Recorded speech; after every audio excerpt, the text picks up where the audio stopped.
Okay, magandang araw, grade 2. Magandang araw din po.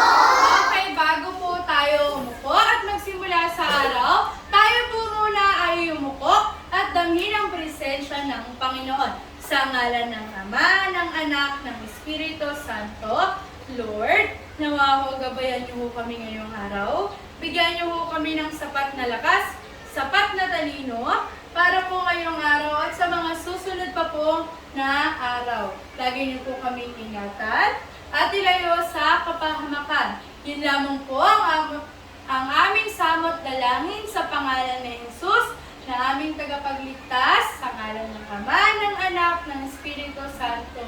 Amen. Okay, wala po munang po. Tayo po muna ay magkakaroon ng isang awitin. Gusto niyo po ba ng awitin? Alam niyo po ba yung leron sinta? Alam niyo po yung tono ng leron sinta. Ganun lang po yung tono ng kakantahin natin, pero iba lang po yung liriko. Okay, handa na po ba kayo? Kung handa na po, magsisimula na po tayo.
Okay.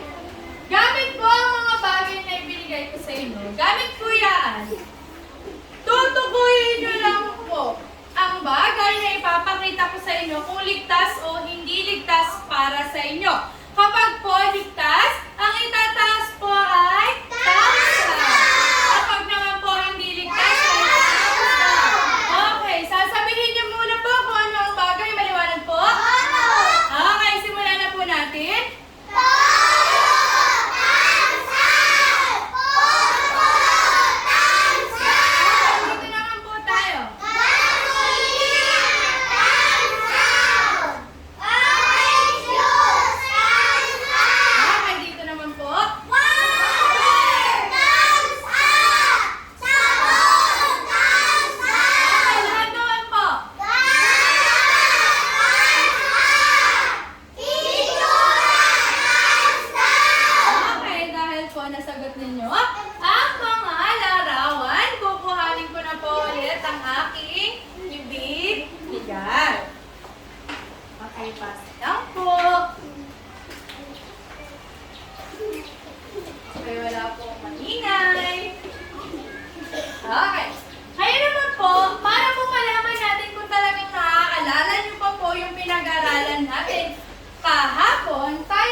Basahin nga po natin sabay-sabay. Ang tanong po, wait lang po, sabay-sabay po.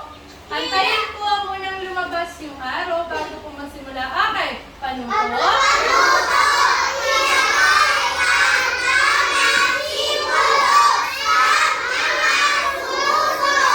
Okay, para po sa ating gawain, narito po ang ating gagawin. Okay. Kukuha lang po kayo ng mga simbolo na nandito at ididikit nyo lang po kung ano ang simbolo na ito. Okay, pipili lang po dito. Arian.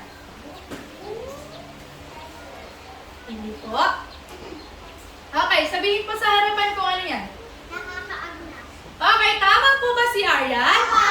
Okay, didikit po natin siya sa nakaka. Tama po ba? Okay, para naman po sa pangalawang simbolo, Althea. Okay, pili po. Okay, sabihin po sa harapan po ano yan. Anong simbolo yan? Okay, tama po ba? Nakakasunog po? Okay, didikit na po natin siya. Nakaka. Tama po ba? Okay, para po sa pangatlong simbolo, Amira. Pili po. Okay, sabihin po sa harapan kung ano po muna yan. Ano po yan? Tama po ba si Amira? Opo, ilalagay na po natin siya sa nakaka-oriente. Okay, para po sa pang-apat na simbolo, Rochelle. Okay, sabihin po ng malakas, ano po yung simbolo? Tama po ba si Rochelle? Okay, para po sa huling simbolo, Luisa. Okay, sabihin po sa harapan po ano yan. Lakasan po. Okay, tama po ba si Luisa? Panlamas po ba nagamit to? Okay. Okay, nakakatuwa. Ano naaalala niyo pa rin po ang ating pinag-aralan kahapon dahil nasagot niyo po ang mga larawan at nasagot niyo rin po ang ating pinag-aralan kahapon. Bigyan nga po ninyo ang inyong sarili ng tiktila o clap. Alam niyo po ba yung tiktila o clap? Okay, kung hindi po, ganito lang po yun. 1, 2, 3. 1, 2, 3. Tiktila o. Okay, tayo na po. Lahat po tayo. Sabay-sabay. 1, 2, 3, go! Okay. Ngayon naman po, maaari na pong magsiupo at itikom ang okay, ngayon naman po, tingnan po ang nasa larawan. Pagbastan po, ano po kaya yung nasa larawan, Gabriel? Nadapa po yung bata. Ano ba po, Bella? Tinulungan po ng isang bata. Sa tingin niyo po, ano po kaya yung mga dahilan? Bakit nadadapa yung isang bata? Winley.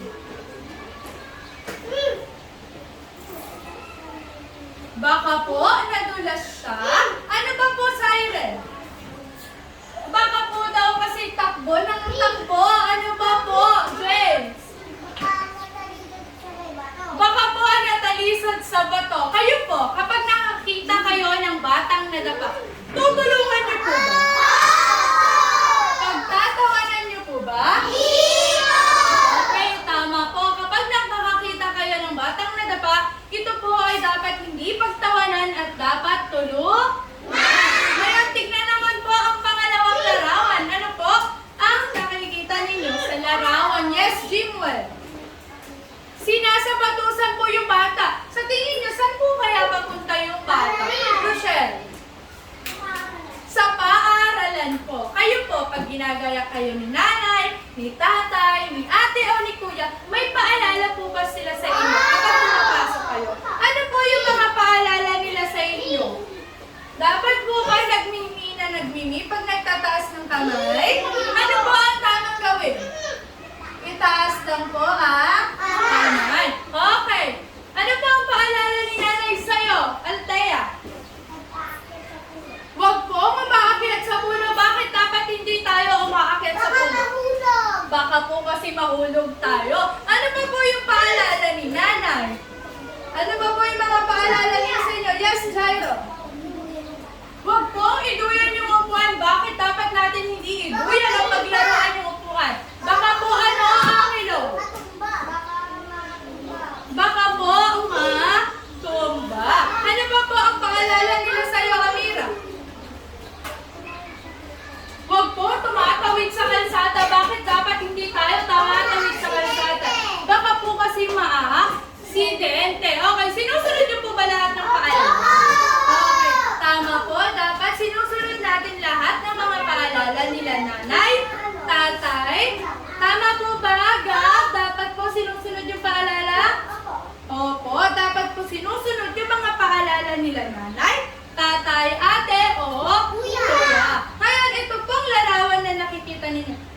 konektado sa tulang babasahin natin mamaya. Maliwanag po ba? Okay.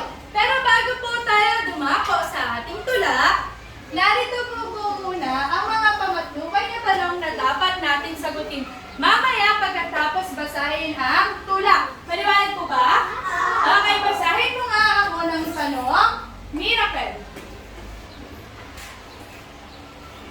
Kanino dapat humingi ng gabay sa tuwid-tuwid? Okay, salamat po. Para po sa pangalawang tanong, basahin mo nga ang Winley. Sino ang nagbigay ng anak na biglang naalalang pagsalita? Salamat po. At para sa pangatlong tanong, basahin mo nga Jimwell.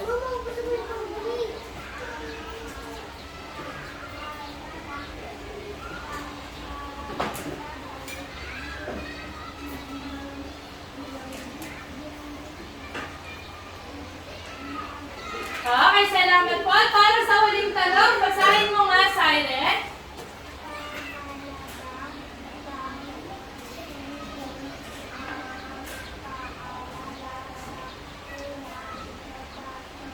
Okay, salamat po.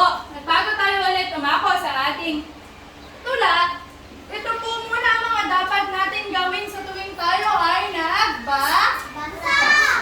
Okay, ano daw po yung unang dapat natin gawin? Basahin po sabay-sabay. Okay, gawin nga po natin siya. Maupo nga daw po ng maayos. Paano po yung upo ng maayos? James. Paano po? Dapat po ba nakatanggal yung sapatos? Okay, isuot po. Maupo po muna ng maayos. Okay, ano daw po yung pangalawang gagawin? Basahin po.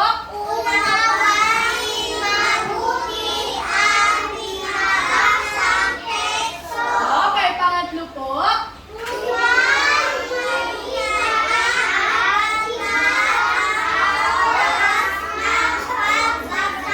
Para po sa pangapat. Okay, handa na po bang makinig?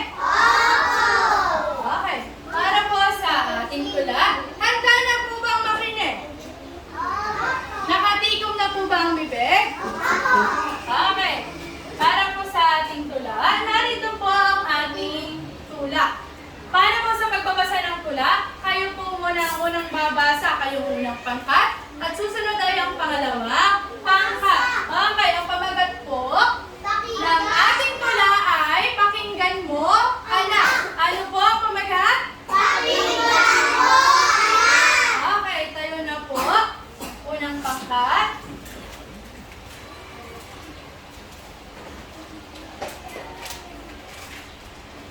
Okay, sabay-sabay.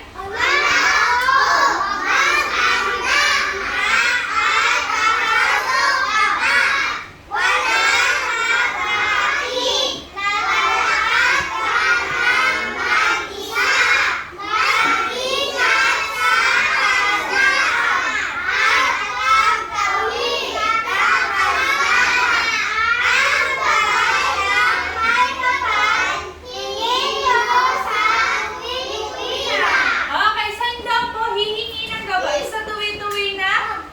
James. Sa may kapalat. Ano po ang paalala ni nanay sa anak niya? Ano po ang paalala? Winlin. Okay, mag-ingat daw po sa paglakad at pagtawid sa kalsada. Bakit kailangan nating mag-ingat? Sa pagtawid at paglakad sa kalsada. Yes, Siren. Para hindi po ma-aksidente. Okay, tayo po. Pangalawang pangkat.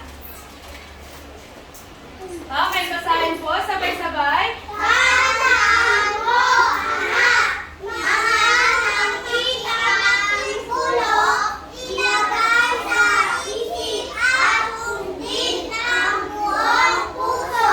Bawal dito, bawal doon. Dito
mga paalalang pangkaligtasan. Para daw po, panatag ang ano ni nanay? Kaloob. Kanyang kalooban. Okay. Sino daw po ang pakikinggan natin kapag nasa paaralan? Iris. Yung guro. Bakit po natin siya dapat pakikinggan? Jimwell. Dapat po natin siyang pakikinggan para ano? Para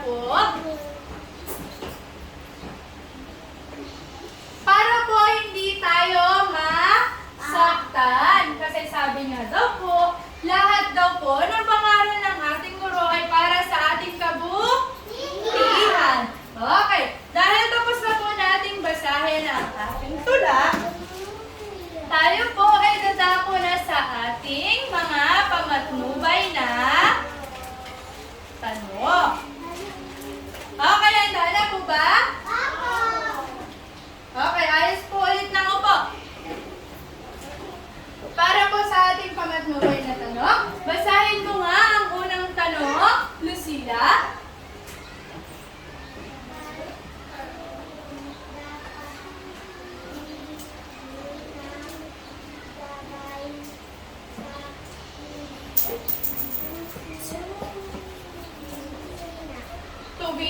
Tuwi na. Okay, bago po natin siya sagutin, dapat po bang pinaglalaroan ang pera sa oras ng klase? Dapat po ba? Ano po ang dapat gawin kapag tayo ay nakikinig na? Kinig. Okay, sino po ang unang gustong sumagot sa unang tanong? Jimwell. Tayo? Yo ay dapat humingi na lagay sa tuwi. Kanino po? Sa may hapal. Tama po ba? Okay, para po sa pangalawang tanong, basahin po nga, James. Sino ang nagbigay ng Sa anak ng mga alalang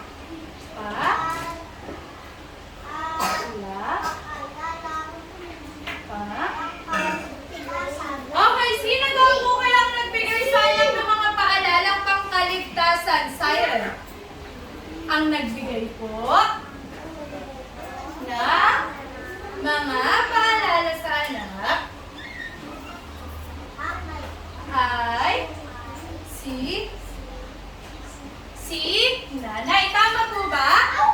Para po sa pangatlong tanong, basahin mo, Jairo. Ano ang mga paalalang pangkaligtasan binanggit natin? Salamat po. Ano ba yung mga paalalang pangkaligtasan na binanggit ng nanay? Magbigay ka nga ng isa, Benjamin. Bawal po ang umakyat sa puno. Bakit dapat hindi tayo umakyat sa puno? Althea. Baka po kasi tayo ay mahulog. Ano pa po, Arian? Huwag po idinuduyan yung upuan. Bakit dapat hindi natin siya dinuduyan, King? Bakit po dapat hindi natin iduyan yung upuan? Para po hindi tayo mahulog. Okay, ano pa po? Ano pa po yung paalala ni Nanay Irish?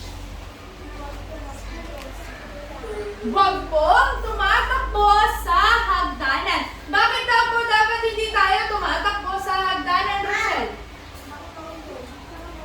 Baka po kasi tayo ay mahulog. Ano pa po yung mga paalala ni Nanay? Ano daw po yung dapat tandaan? Gab! Ano yung mga dapat tandaan? Yung mga nakikitang ano daw?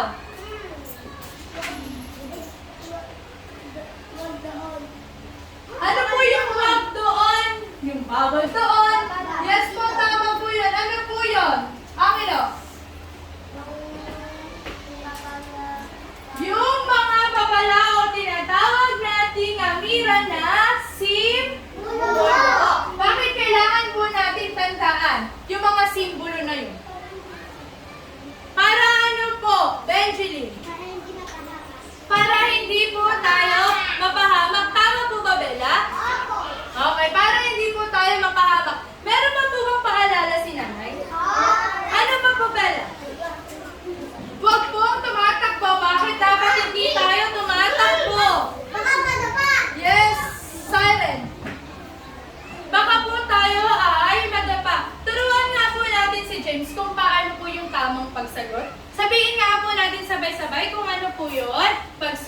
sagot?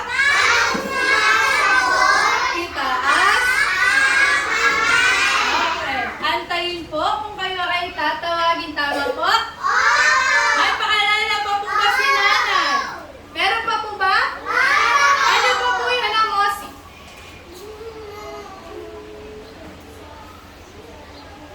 Huwag po umakyat sa puno gaya nga po ng sabi kanina ng inyong kaklase para daw po tayo ay hindi mahulog. Ngayon naman po, para po sa pang-apat na tanong ulit, basahin mo nga, Althea.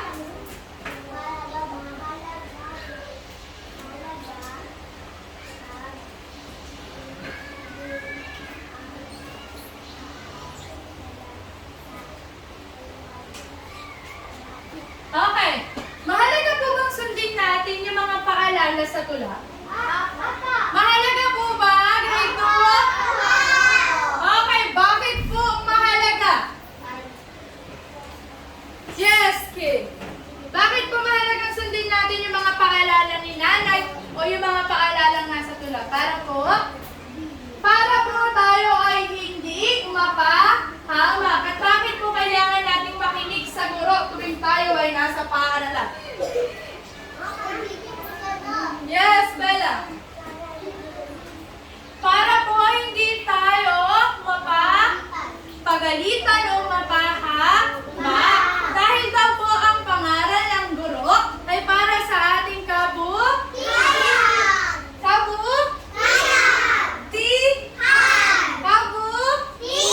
Okay, sabay-sabay, kabutihan. Okay, tama po ba? Okay, kung tama po, basahin nga po natin sabay-sabay to.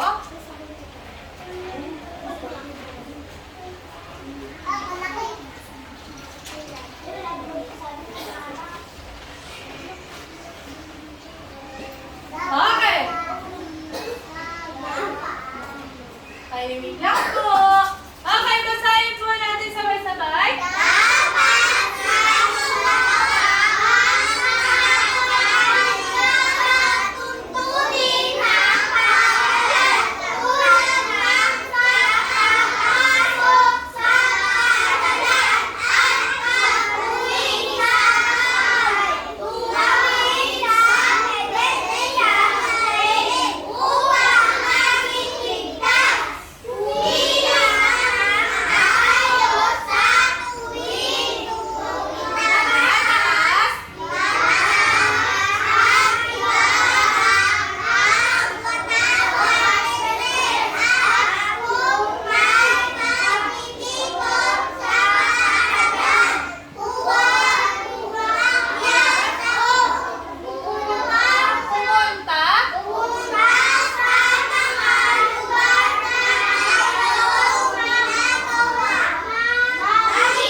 Okay. Kung talaga pong naiintindihan nyo na yung ating tinatalakay ngayong araw, tayo ay magkakaroon ng maikling aktibidad. Gusto nyo po ba yun? Kung gusto nyo po, umayos ng upo. Umayos po ng upo. Walang nakadukdok. Maliwanag? Okay, ang gagawin nyo lamang po ay tatayo o uupo. Tatayo kung tamang ginagawa sa paaralan at uupo kung mali. Maliwanag? Apo, kung handa na? Okay, kung handa na po. Basahin po sabay-sabay. Okay, nagtutulungan sa pila. 1, 2, 3. Okay, mali po. Susunod po. Okay, tama o mali? 1, 2, 3. Okay, tama po. Mali po. Ano nga po pag nakaupo? Pag nakatayo? Para po sa pangatlo, basahin po sabay-sabay. Okay, 1, 2, 3. Okay, very good. Tama po. Susunod.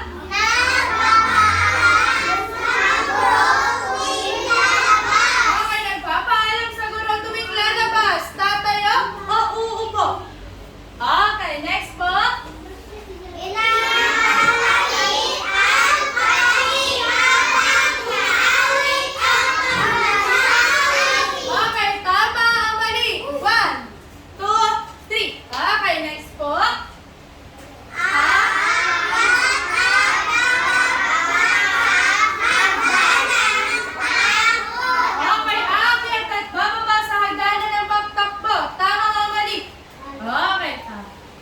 po yun. Okay, susunod po. Pupunta kami sa lugar na madalang huwag tumakbo, malulan ang daan. Okay, tama o mali. Pupunta ka pa rin daw sa mga lugar na may pabalang huwag tumakbo, madulas ang daan. Okay, mali po yun. Susunod po.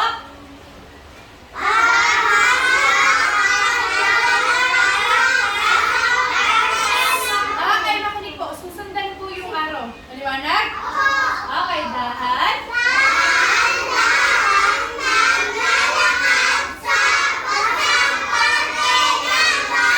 Okay, tama o mali? 1, 2, 3. Okay, tama po. Sunod.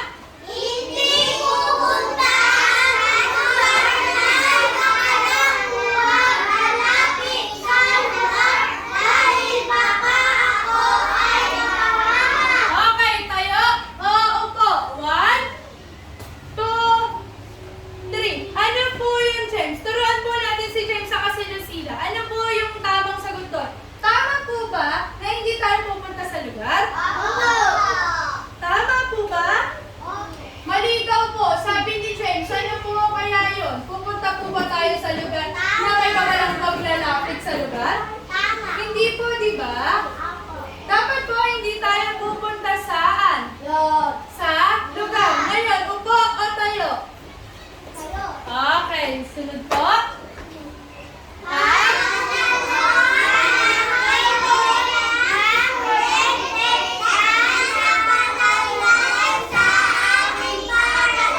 Okay, tama o mali? Okay, mali po.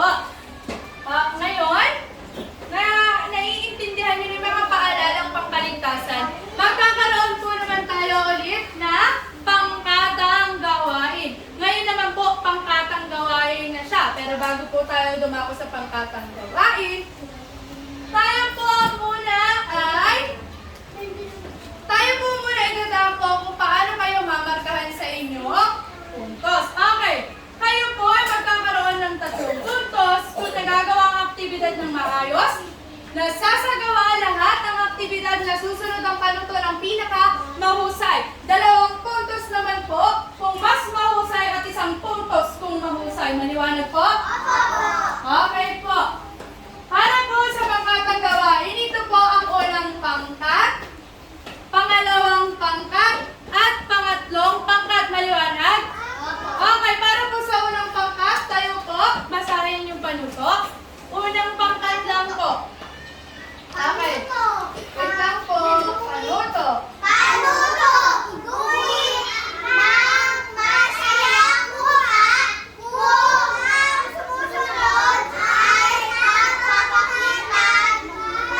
kasunod.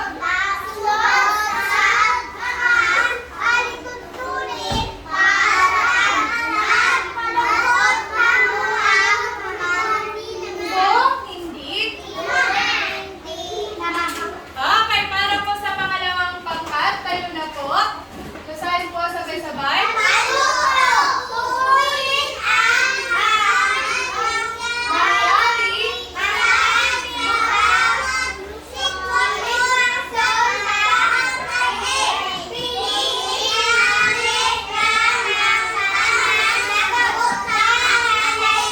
Okay, para po sa pangatlong pangkat, tayo na po. Panuto.